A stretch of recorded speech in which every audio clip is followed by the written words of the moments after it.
નમસ્કાર મિત્રો. સંસ્કૃત શબ્દકોશના આધારે કક્કાના ક્રમમાં આપણે એક એક વર્ણાક્ષર ઉપરથી કેટલાક શબ્દોની સાથે સંગતિ કરી રહ્યા છીએ. આ શ્રેણીમાં આજે સ અક્ષર ઉપરથી શરૂ થતા શબ્દોની વાત કરીશું. સ સંસ્કૃતનો પણ સ છે અને એટલે જ સ ઉપરથી ઘણા બધા શબ્દો છે. કેટલાક શબ્દો આપણે એ જ સ્વરૂપમાં આપણી ભાષામાં સ્વીકાર્યા છે, ઉપયોગમાં લીધા છે. કેટલાક શબ્દો આપણા માટે નવા છે. તો સૌ પહેલું આપણે શરૂ કરીએ સંવિદા. સંવિદા શબ્દ જે છે એને સંવિદાને જો હિન્દીમાં જે અર્થમાં લેવાય છે એ અર્થ છે કોન્ટ્રાક્ટ, કરાર. સંવિદાનો અર્થ હિન્દીમાં ભલે કરાર થતો હોય પણ સંસ્કૃતમાં સંવિદાનો અર્થ ભાંગ થાય છે. આ એક આખો જુદો જ અર્થમાં, નવા જ અર્થમાં નવો જ શબ્દ સ ઉપરથી જોવા મળે છે. સંસ્થા શબ્દ આપણે ગુજરાતીમાં એમ જ વાપરીએ છીએ, એ જ સ્વરૂપે વાપરીએ છીએ. એના 4-5 અર્થ સંસ્કૃત શબ્દકોશ આપે છે. સંસ્થા એટલે ન્યાયના રસ્તે રહેવું તે. બીજો અર્થ છે સ્થિતિ. ત્રીજો અર્થ છે ખુલ્લાપણું, પારદર્શિતા. પછીનો એક અર્થ છે વ્યક્તિ. હવે અહીં વ્યક્તિઓ મળીને સંસ્થા બનાવે પણ એ સંસ્થાનો અર્થ જ વ્યક્તિ છે. સરખાપણું, સિમિલારિટી, એ અર્થમાં પણ સંસ્થા શબ્દ સંસ્કૃત શબ્દકોશમાં છે. નાશ, વિનાશ, એના માટે પણ સંસ્થા શબ્દ વપરાય છે. છેડો, કોઈ વસ્તુનો છેડો, એક બાજુનો એન્ડ, એના માટે પણ સંસ્થા શબ્દ વપરાય છે. અને એક વ્યવસ્થા માટે પણ સંસ્થા શબ્દ વપરાય છે. તો સંસ્થાના આપણે જે ઉપયોગમાં લઈએ છીએ એ સિવાયના બીજા અર્થો પણ શબ્દકોશ આપે છે.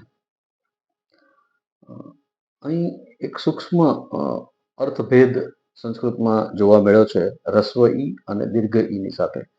સખી, સખી શબ્દ આપણે ત્યાં સખી એટલે સોબતી અથવા મિત્રના અર્થમાં આપણે વાપરીએ છીએ, પણ સખી રસ્વ ઈ કરવાથી મિત્ર કે દોસ્ત એવો શબ્દ વાપરી શકાય. પણ સખી દીર્ઘ ઈ કરવાથી સ્ત્રી મિત્ર એવો શબ્દ થાય છે. એટલે જ્યારે સખીમાં રસ્વ ઈ વાપરીએ ત્યારે એ સ્ત્રી મિત્ર એવો અર્થ નથી, દીર્ઘ ઈ કરવાથી સ્ત્રી મિત્ર એવો અર્થ થાય છે. તો આ એક બહુ સૂક્ષ્મ અર્થભેદ અહીં આપણને રસ્વ અને દીર્ઘ ઈમાં જોવા મળે છે. પછી સૌ ઉપરથી આમ તો બીજા ઘણા બધા શબ્દો આપણે વાપરતા હોય એવા સંચાર છે, સચેતન છે, સંસાર, સજીવ, સંઘ, સંગઠન, સંજય, આ બધા ઘણા બધા શબ્દો છે કે જેના અર્થો આપણે શું જાણીએ છીએ. પણ એ દરમિયાન એક સરસ સંજ્ઞા, સંજ્ઞા અથવા સંજ્ઞા બોલવામાં આવે છે કેટલાક ભારતના કેટલાક કિસ્સાઓમાં. તો સંજ્ઞા શબ્દ જે છે એ આપણે એક નિશાનીના અર્થમાં વાપરીએ છીએ, પણ અહીં એના જુદા અર્થો પણ છે. સંજ્ઞા એટલે ચેતના, સંજ્ઞા એટલે બુદ્ધિ, સંજ્ઞા એટલે નામ, સંજ્ઞા એટલે સૂર્યની પત્નીનું એક નામ, સંજ્ઞા એટલે ગાયત્રી, અને સંજ્ઞા એટલે હાથથી કોઈ ઈશારો કરવો તે, એટલે કે નિશાની આપવી તે. તો આવા અલગ અલગ અર્થ સંજ્ઞાના સંસ્કૃત શબ્દકોશ આપે છે. હમણાં જે રસ્વ ઈ અને દીર્ઘ ઈની વાત કરી એવું ફરી એક સરસ શબ્દ મળી આવે છે સતી.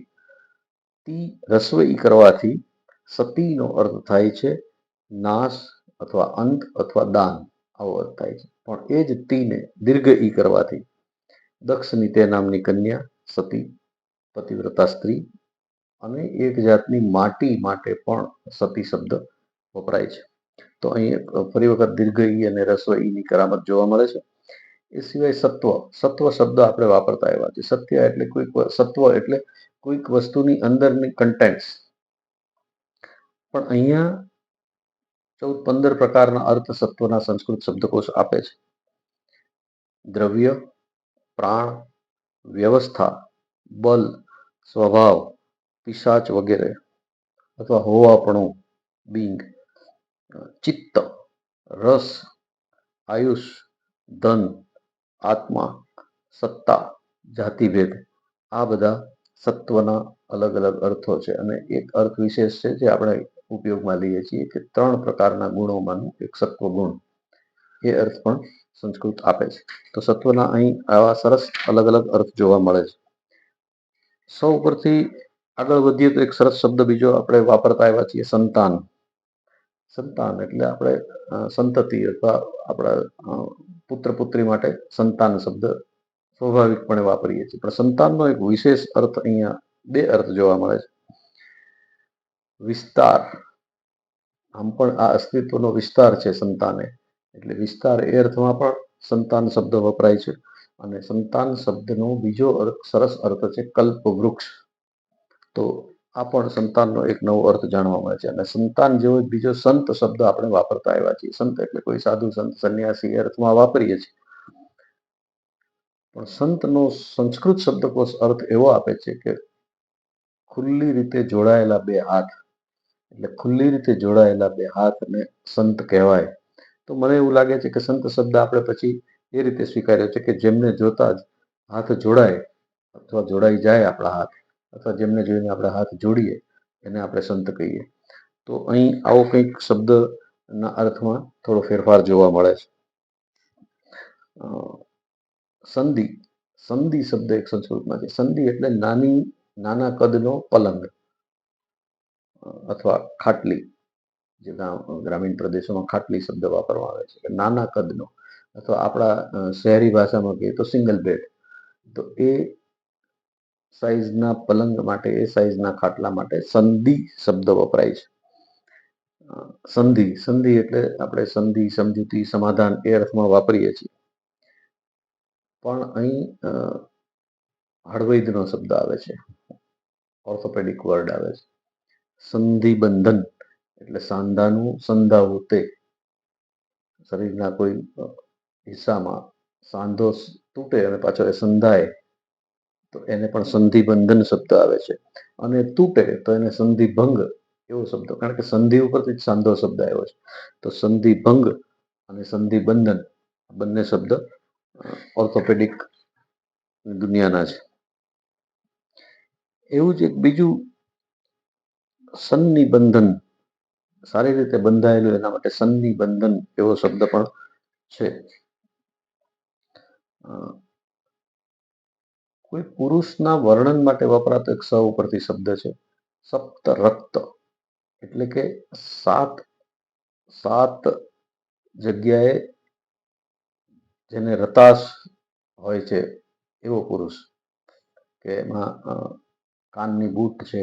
તો આખો એક સરસ સંસ્કૃત છે,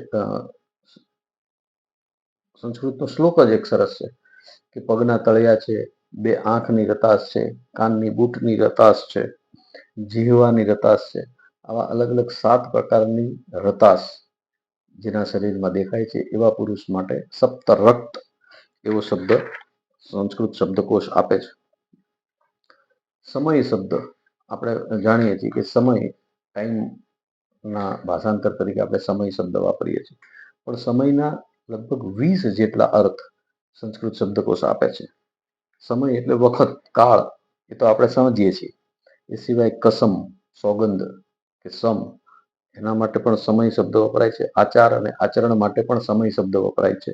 સિદ્ધાંત, અંગીકાર કરવું, કબૂલ કરવું, સંકેત આપવો, ભાષા અથવા બોલાય તે, એના માટે પણ સમય શબ્દ છે. નિર્દેશ, હુકમ, ઠરાવ, કરાર, સાટું એટલે કે અવેજ, ફુરસદ, અવસર, આ અનેક અર્થો સમય માટે છે. યોગ્ય સમય, મોસમ, નિયમ, સંપત્તિ, શાસ્ત્ર, કાળ વિજ્ઞાન, આ બધા જ અર્થો સમય શબ્દમાંથી જન્મેલા છે.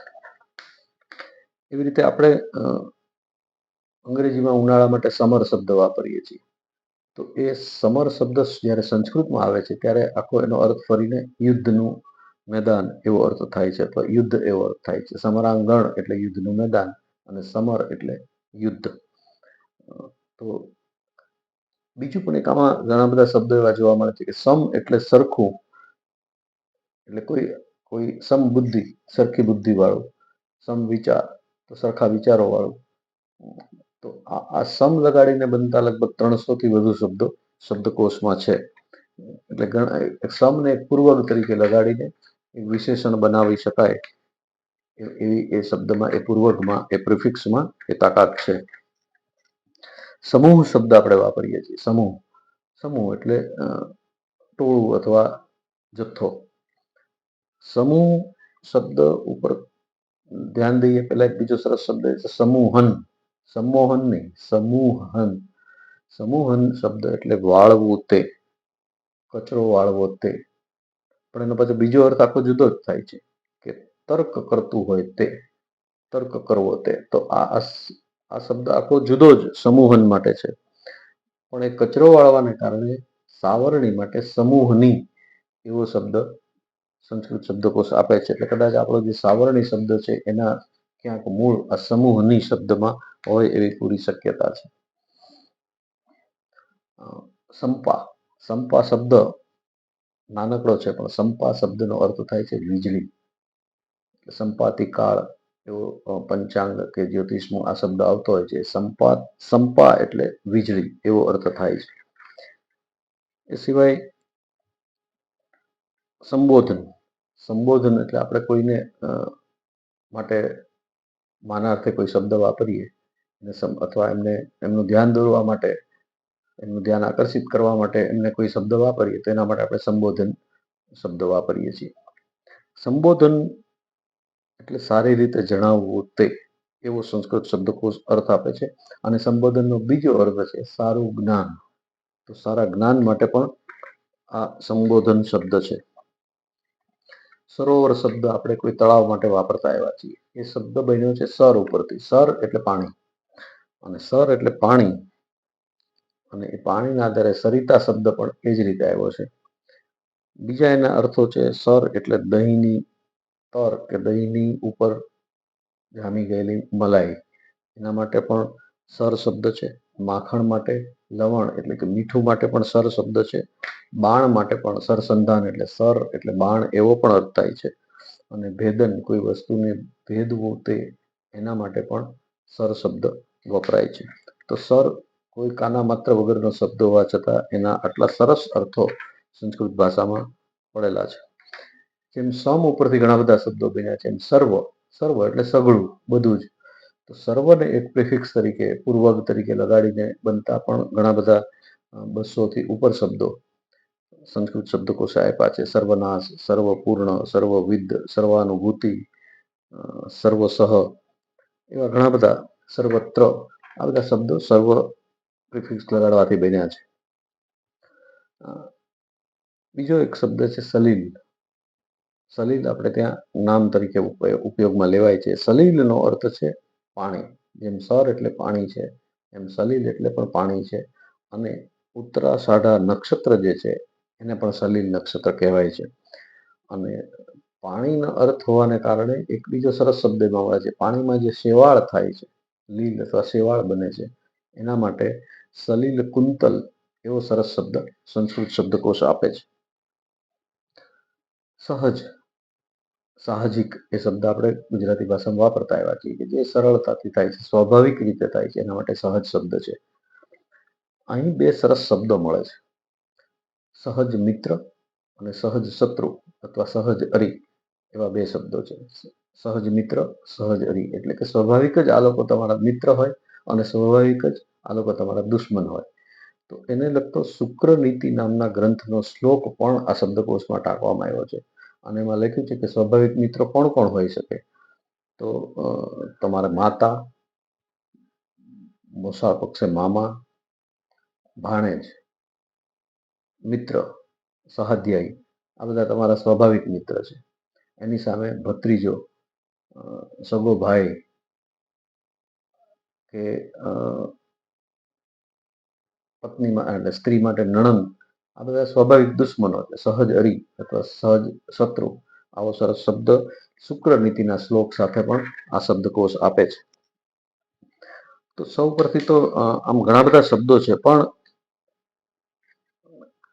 સાચી, માફ કરજો, સાચી શબ્દ જે છે એ સાચી કૃત એવો છે. સાચી કૃત એટલે તીરછું કરેલું, વાંકું કરેલું. અને એ અહીંયા એક બીજો સરસ શબ્દ મળી આવે છે. આપણે સાજન શબ્દ પ્રણય ગીતોમાં વપરાતો જોયો છે. એ જ સાની ઉપર અનુસ્વાર કરવામાં આવે તો જે સંસ્કૃત શબ્દ બને છે સાંજન, એનો અર્થ થાય છે કાંચીલો. તો સાજન શબ્દની ઉપર અનુસ્વાર થી અર્થ આખો જ બદલાઈ જતો હોવાથી જેમનો સ્વર નાસિકાને આધીન છે, એટલે કે જે થોડું નાકમાંથી ઉચ્ચારો કરે છે, એમણે સાજન શબ્દ ઉચ્ચારવાથી બચવું જોઈએ. એ સિવાય સ ઉપરથી બીજો એક સરસ શબ્દ મળે છે, સારથી શબ્દ આપણો જાણીતો છે કે આપણો જે રથ ચલાવે છે તે એ સારથી છે. સાલ્વ સાલ્વ શબ્દ છે. આપણે જોયું છે કે કેટલાક પ્રદેશોમાં સાલ્વે એ સરનેમ હોય છે. સાલ્વે સરનેમ સાલ્વ નામનો એક દેશના રહેવાસીઓ માટે આવી છે માની શકાય, કારણ કે સાલ્વ શબ્દ સંસ્કૃત છે અને એના અર્થ સામે લખ્યું છે કે એ નામનો એક દેશ, જે અત્યારે હવે નવી ભૂગોળમાં અસ્તિત્વમાં નથી. અહીં ફરી વખત એક પારિવારિક સંબંધનો શબ્દ મળે છે સ ઉપરથી. ગુજરાતીમાં પણ સ ઉપરથી છે. સાસુ સાસુ શબ્દ માટે સંસ્કૃતમાં સાસૃધિ એવો શબ્દ છે. સાસૃધિ એટલે સાસુ એવો અર્થ થાય છે. સિત એટલે હળ, અને એ હળથી જમીન ખેડતા ખેડતા જ જમીનમાંથી સીતા મળી આવેલા, એટલે સીત ઉપરથી સીતા શબ્દ બન્યો છે. અને એ સીતામાં આપણે દીર્ઘઈ વાપરીએ છીએ, પણ જો સીતા શબ્દમાં રસ્વ ઈ વાપરીએ, સ માં રસ્વ ઈ વાપરીએ તો એના જુદા જ અર્થ થાય છે. સાકર, ભોરીંગણી નામની વનસ્પતિ અથવા નામનું ઘાસ, વિદારી નામની વનસ્પતિ, ધોળી ધ્રો એટલે જે ઘાસ એક પ્રકારનું છે, એ ધોળી ધ્રો માટે પણ સીતા શબ્દ વપરાય છે. અને મલ્લિકા કે પરી માટે પણ રસોઈ વાળો સીતા શબ્દ વપરાય છે. તો અહીં પણ રસોઈ અને દીર્ઘઈની એક કમાલ જોવા મળે છે. ગુજરાતીમાં કોઈ પ્રકારના એચિવમેન્ટ માટે, કોઈ પ્રકારની ઉપલબ્ધિ માટે, પ્રાપ્તિ માટે આપણે સિદ્ધિ શબ્દ વાપરતા આવ્યા છીએ. સિદ્ધિના પણ કેટલા બધા સરસ અર્થો, લગભગ 17 થી 18 અર્થો સિદ્ધિ શબ્દના શબ્દકોશ આપે છે. સિદ્ધિ નામની એક ઔષધિ છે, સિદ્ધિ નામનો એક યોગ છે, પરિપૂર્ણતા માટે સિદ્ધિ શબ્દ વપરાય છે. આબાદી માટે, ફતેહ માટે, સફળતા માટે, જ્ઞાન માટે, સમજ માટે, ખરાપણા માટે, શુદ્ધપણા માટે, કરજમાંથી છૂટા થવા માટે, રસોઈ માટે, મોક્ષ માટે, પાદુકા માટે સિદ્ધિ શબ્દ વપરાય છે. 8 પ્રકારના ઐશ્વર્ય જે છે એમાંનું એક ઐશ્વર્ય સિદ્ધિ છે. દક્ષની તે નામની એક કન્યા પણ છે, અને સાંખ્ય શાસ્ત્રનો એક ભેદ, એક રહસ્ય પણ સિદ્ધિ શબ્દમાં આવે છે. તો સિદ્ધિ શબ્દ આપણે એક સામાન્ય અર્થ જાણીએ છીએ, પણ એના બીજા આવા 16 થી 17 પ્રકારના અર્થો શબ્દકોશ આપે છે. બીજું, આપણે ત્યાં હજી મંદિરમાં પૂજારીને કે બ્રાહ્મણને સીધું સામાન આપવાની એક પ્રથા રહી છે. સીધું એટલે શું છે? આપણે સામાન્ય રીતે સીધું એટલે એક ટંક ભોજન કરી શકાય એવી ભોજનની કાચી સામગ્રીને સીધું શબ્દ માટે પ્રયોજતા હોઈએ છીએ. પણ સંસ્કૃતમાં સીધું શબ્દનો અર્થ છે મદ્ય, એટલે કે દારૂ. ગોળમાંથી બનાવેલા દારૂ માટે સીધું શબ્દ વપરાય છે, અથવા શેરડીના રસ માટે પણ સીધું શબ્દ વપરાય છે. તો પણ આ પણ એક આપણા માટે નવો શબ્દ છે. સુધા શબ્દ આપણે કંઈ નામ તરીકે વપરાય છે. સુધા શબ્દનો અર્થ થાય છે, સામાન્ય રીતે આપણે સુધા એટલે એક પ્રકારનો રસ એવો અર્થ કરીએ છીએ, પણ અહીં 10 થી 12 અર્થો શબ્દકોશ સુધાના આપે છે. સુધા એટલે અમૃત, સુધા એટલે જલ, રસ. ગંગા માટે પણ સુધા શબ્દ વપરાય છે. ઈંટ માટે, ચૂના માટે, મુરવા નામની વનસ્પતિ માટે, વીજળી માટે, હરડે માટે, ધાત્રી માતા માટે અને મધ માટે પણ સુધા શબ્દ વપરાય છે. અને એ સુધા શબ્દ ચૂના માટે વપરાય છે, એ એક બહુ નવાઈની વાત છે. પણ એ ચૂના માટે વપરાતું હોવાને કારણે સુધા જીવીન એવો એક શબ્દ આવ્યો, કે કડિયા માટે, જે ચૂનાને લગતું કામ કરે છે, એ કડિયા માટે સુધા જીવીન એવો શબ્દ આવે છે. સુધા પાણી એવો શબ્દ આવે છે. સુધા પાણી એટલે ધન્વંતરી, કારણ કે સુધા એટલે અમૃત એવો પણ એક અર્થ છે. તો ધન્વંતરીના હાથમાં, ભગવાન ધન્વંતરીના હાથમાં જે ઘડો છે, જે કુંભ છે, એ અમૃત કુંભ છે. એટલે અમૃત જેના હાથમાં છે તે એમ સુધા પાણી એવો અર્થ પણ સરસ અહીંયા મળે છે. શું શબ્દ, શું એટલે સારું. તો એને પણ પ્રેફિક્સ તરીકે, પૂર્વગ તરીકે વાપરીને ઘણા બધા શબ્દો સંસ્કૃતમાં બન્યા છે. આવો જ એક સુ ઉપરથી શબ્દ મળ્યો છે, સુવેગ. વેગ એટલે ઝડપ અથવા ગતિ, સારી ગતિ અથવા સારી ઝડપ માટે સુવેગ શબ્દ છે. વર્ષો પહેલા, 40 વર્ષ પહેલા આપણે ત્યાં 2 વ્હીલર વપરાતું હતું જેનું નામ હતું સુવેગા. એ સુવેગા એટલે ભલે એ સમયે 40થી વધુ સ્પીડે નહોતું ચાલતું, પણ એના માટે આ સુવેગા શબ્દ હતો. સુવેગા નામ સુવેગ ઉપરથી, એટલે કે સારી ઝડપ એવા અર્થમાં એ સુવેગા શબ્દ આવ્યો હતો, સુવેગ ઉપરથી. સૂચિ, સૂચિ શબ્દ જે છે, અહીં સૂચિ એટલે આપણે સામાન્ય રીતે એક લિસ્ટ, યાદી, અનુક્રમણિકા, એના માટે સૂચિ, કાર્ય સૂચિ, એજન્ડા માટે પણ આપણે શબ્દ વાપરતા આવ્યા છે. પણ એના પણ 10-12 અર્થો સંસ્કૃત શબ્દકોશ આપે છે. સોય કે સોયા માટે પણ સૂચિ શબ્દ છે. શિખા, એક જાતનું નૃત્ય, કોઈ વસ્તુમાં કાણું પાડવું તે. દર્ભનો અંકુર, એક જાતની વ્યૂહરચના, એક જાતનો ત્રિકોણ. શંકુ આકાર, હાવભાવ વડે ઈશારાથી કશુંક સૂચવવું તે. અભિનય કરવો તે. પુસ્તકના વિષયનો ક્રમ એટલે કે અનુક્રમણિકા. અને ગ્રહણનું ગણિત કરવા માટે પૃથ્વીનો પડછાયો, એના માટે પણ સૂચિ શબ્દ વપરાય છે. પૃથ્વીનો પડછાયો જ્યારે સૂર્ય કે ચંદ્ર પર પડે છે ત્યારે ગ્રહણ થાય છે, આપણે જાણીએ છીએ. તો એ અર્થમાં પણ સૂચિ શબ્દ વપરાય છે. હવે અહીં સૂચિનો એક અર્થ આપણે સોય એવો જોયો છે, તો સૂચિક એટલે દરજી એવો અર્થ પણ સંસ્કૃત શબ્દકોશ આપે છે. અને સૂચિકા, સૂચિકાના 2 અર્થ છે, એક સોય છે અને સૂચિકાનો બીજો અર્થ છે હાથીની સૂંઢ. તો આ પણ આપણા માટે નવા શબ્દો આપણા ધ્યાનમાં આવે છે.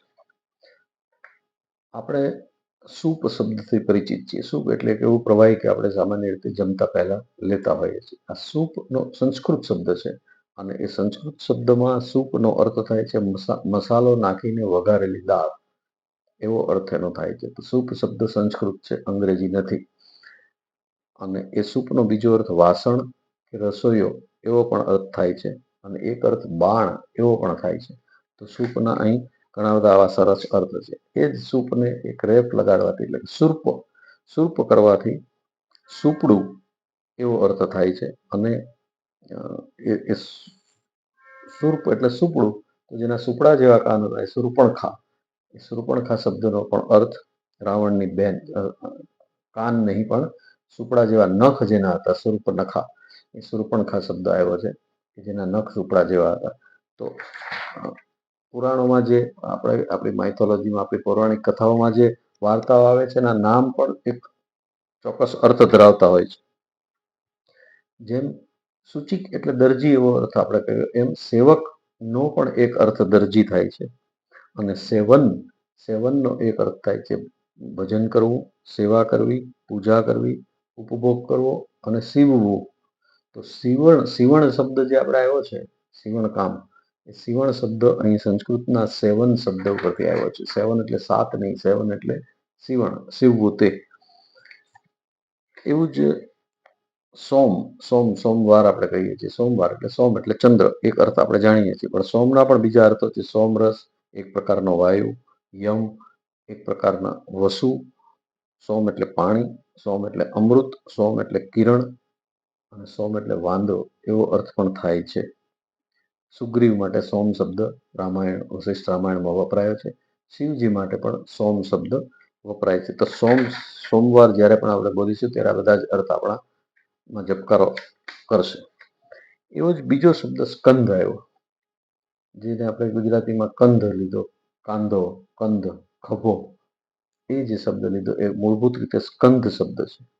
સ્કંદ એટલે ખાંધ કે ખભો, ઝાડનું થડ.